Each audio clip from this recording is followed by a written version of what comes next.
వెండి బొమ్మవై ప్రతిభ చూపి బ్రహ్మాండ నాయకుడివైనావు.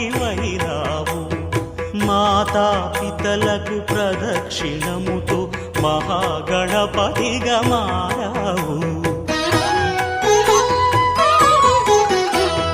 భక్తుల మొరలాలించి బ్రోచుటకు గజముఖ గణపతివైనావు. బ్రహ్మాండమునే బొజ్జలో దాచి లంబోదరుడవు అయినావు. లాభము శుభము కీర్తిని పూర్వగ లక్ష్మీ గణపతివైనావు. వేద పురాణములఖిల శాస్త్రములు కళలు చాటును నీ వైభవం. భక్త